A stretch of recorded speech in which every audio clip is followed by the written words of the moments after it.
I'll start it off just going to recap about last game. Start off with the obvious. We got to put those points on the board with the PAT. Offense does a great job. I thought overall offense, defense, special teams played really well and complemented each other, especially in that second half.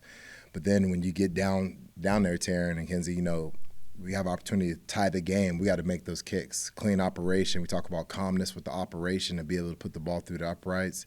And it's up to everybody to do their job. So that was very unfortunate, even though we got another opportunity with the ball in our hands. But sometimes you can't bank on those next opportunities.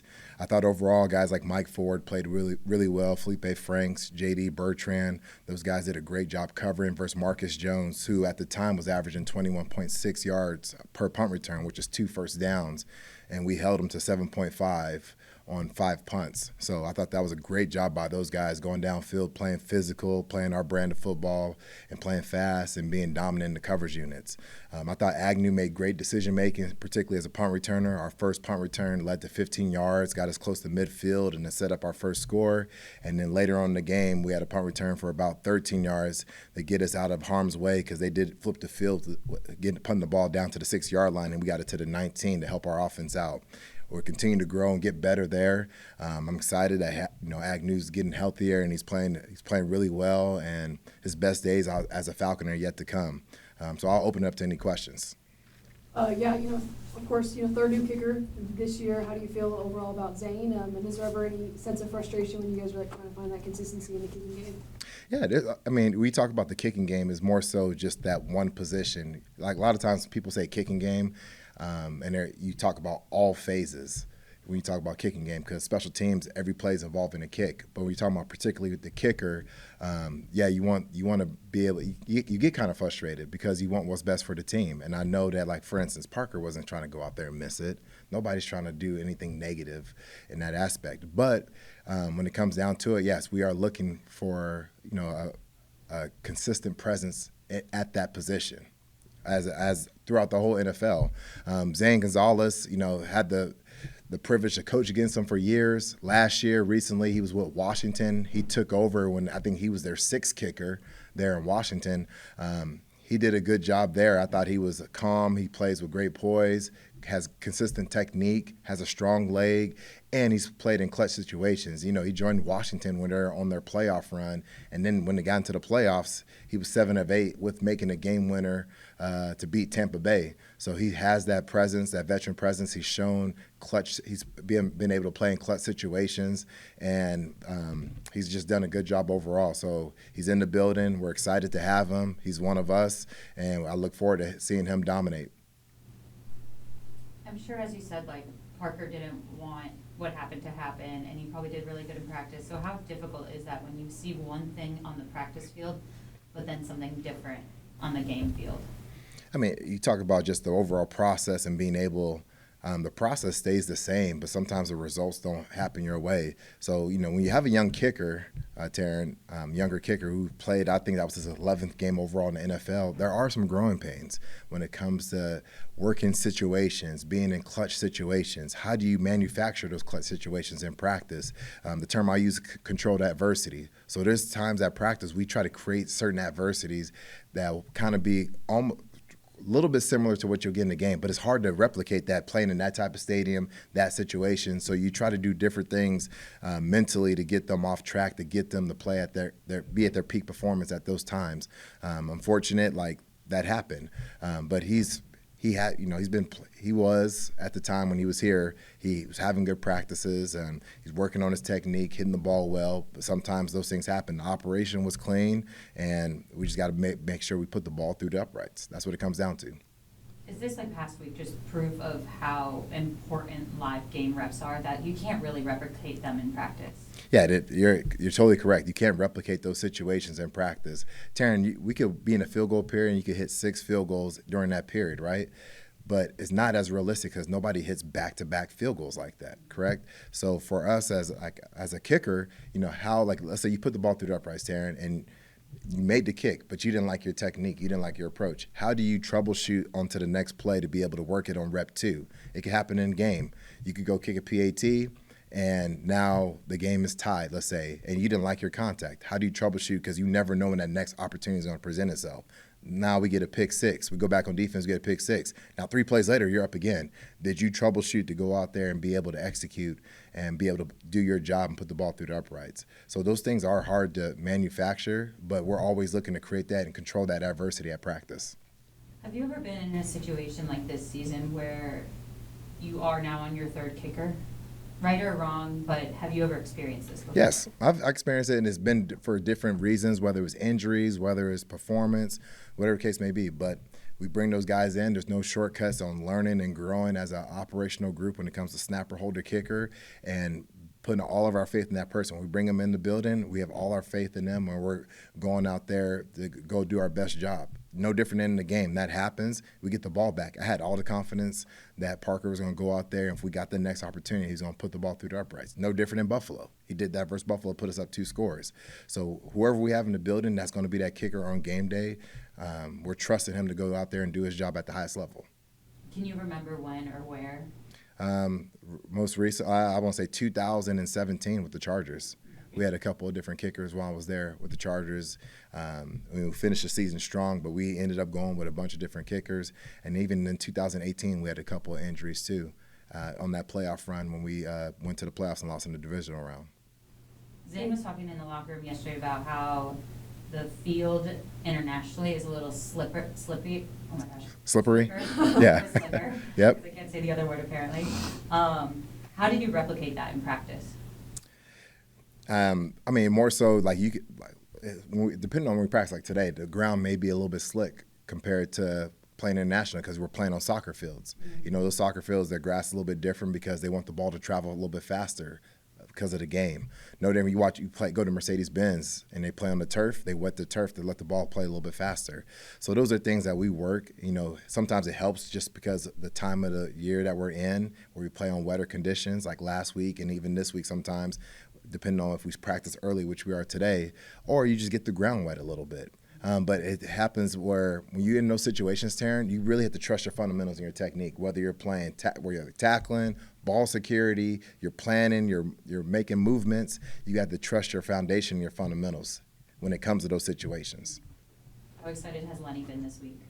Oh, he's been awesome. He's continued to grow. It's cool that he gets to go back to his hometown and see friends and family, and him representing the Falcons. And that's pretty cool for him, and I'm excited for his development and growth. Are you excited for anything specific? I'm excited to go play. I'm excited to go out there and go 1-0 this week. And I see our players go out there and all the work they've been putting in throughout this week, go out there and then let it transition on game day. That's the part I'm excited about, just being able to show up on Sunday and put our best foot forward for the Falcons. Have you ever been to Berlin? I have not been to Berlin or Germany, so this is the first time, and I'm excited about this trip. It's going to be fun. Anything on the list to do during a little downtime? Any food you want to try, anything like that? You know, I'm going to leave that. I actually asked Lenny. Like, I'm asking for his advice on certain things. I know my brother will be in town. He's traveling, so I'll get to have dinner with him one day. So that'll be cool. And it's actually my birthday on Saturday, so I get to celebrate that with him. So being able to celebrate birthday with your family is always awesome. International fans tend to love kickers and special teams. So your unit's kind of the celebrity heading to Germany. Yeah, I mean, I would keep it that way. Give them something to cheer about. So that's the main focus. And again, going out there, putting our best foot forward, our guys winning their downs, winning their plays, and putting us in a position where we can help the offense and defense out. We'll start with Germany then. How excited are you for this international trip? I'm excited because of the opponent we're playing. You know, when you got a bad taste in your mouth like we do currently, not playing our best ball as of late, you want to play a really good opponent, and that's what this team is. You know, from an offensive perspective, they're as good as I've faced in a long, long time. They just feel so complete. They've got a wide receiver core that's excellent, and they've got the diversity necessary. They got the deep threat. They got the possession guy. They've got the guy that can win underneath on the choice stuff. Then you got a tight end that's super dynamic. He's going to be a future superstar in this league. You got a back that is explosive, and every time he touches the ball, he can score. And then you got a quarterback that's just distributing at a very high level. So it's going to be a great challenge for us. When you specifically look at the run game, you know they're the #1 rushing offense in the league right now, and you got a guy like Jonathan Taylor. Yep. You know, on there. What have you seen from them that just makes them so dangerous?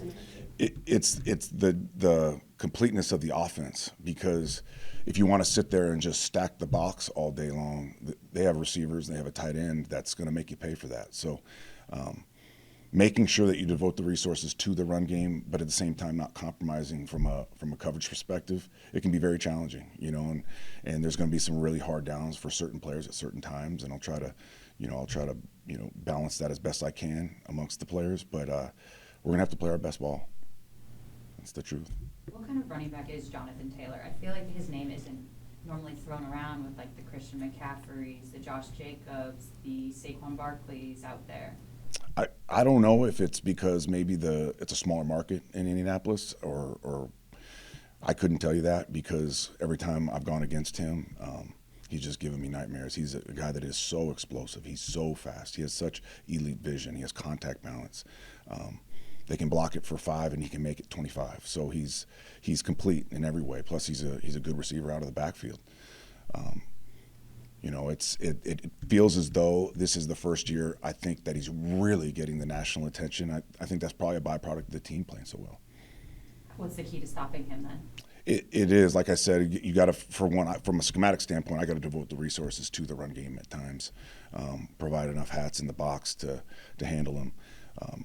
But ultimately, you stop the run with fundamentals and mindset. So getting off blocks, setting edges, eliminating space, and being really good tacklers. That's going to be the key.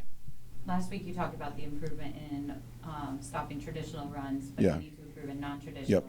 Did you see the improvement you wanted to last week? I did. There was a high volume of runs, so whenever there's that many runs against you, the yardage isn't going to necessarily say that you're making these improvements. But I do believe we did. I thought we were firmer, more physical inside, and from a schematic standpoint, I took a little bit less chances on the 3rd and 2 to 6s, on the 2nd and 7 pluses, where I typically I'm trying to steal 3rd down reps, played a little bit more normal ball in those windows, and it helped us against the run game.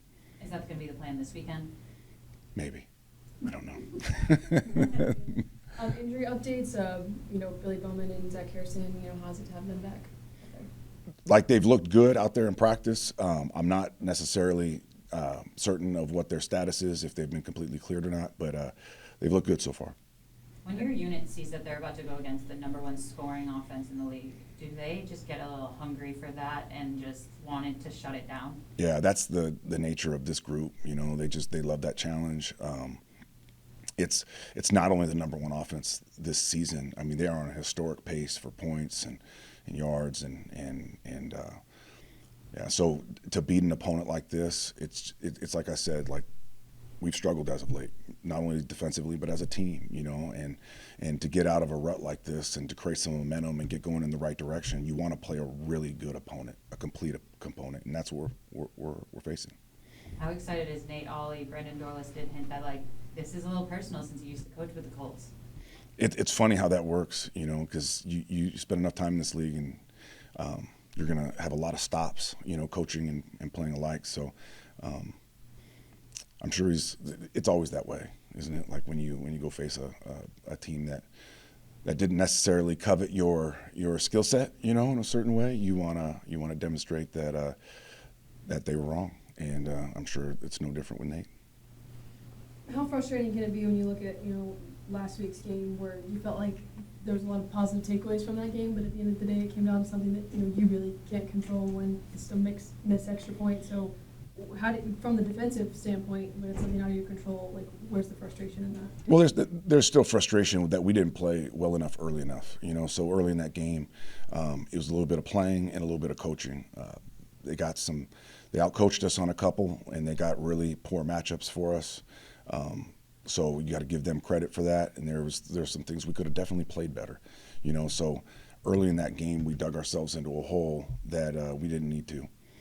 Now, ultimately, the takeaway from it is, from a global standpoint, that I appreciated the resiliency and the way they finished and the way they came back in the second half and played better football. But at the end of the day, we got to do more. In my opinion, if we had played better in that game, we win that game. So we need to play better as a complete unit for the entire game. After the Dolphins loss, Caden Ellis was pretty honest in the locker room about how okay, Carolina, it was too early to be like, okay, we need to make changes. But now, like, we're far enough along that it is time to make some changes. But he said it was more like each individual player rather than a team as a whole. How have you seen players kind of take that onus where they're watching how they've been attacked specifically and maybe make changes at this point to be better? Yeah, I've seen like this is a collective deal of guys just in here earlier, staying later, asking more questions, trying to attain that much more detail and precision. And from a coaching perspective, we did the same, trying to polish up and elevate our walkthroughs and where can we teach things maybe in a better way, a little bit different way. So we're constantly, and this is whether you're losing or whether you're winning. Like we really don't care because we need to always be improving. We need to improve, obviously, the byproduct, the product on Sundays, but the process needs to improve constantly. And a lot of times your process is predicated by the players that you have. So trying to create the perfect environment for this group, we're getting closer to that. We're not there yet, but we're getting closer. When it comes to, sleep schedule and all that this week, with the travel, Coach Moore said yesterday, everyone's going to just embrace the misery of it all. Everyone's just going to be miserable. Let's go enjoy it. Do you feel like you kind of have that same? Yeah. That I think that this organization in particular, we've got this support group that's so amazing regarding how to eat, how to sleep, how to manage this trip in the best of ways. So if there's going to be an organization that can be successful in this type of challenging circumstance, it's the Atlanta Falcons. Are you able to sleep on the plane? I hope so. A little bit. Yeah, I'm not great at it, but hope so. Anything you're looking forward to specifically? Are you kind of a tourist type or not really? Honestly, I'm just looking forward to playing the Colts. A really good opponent and another opportunity for our guys to go out there and demonstrate who they are.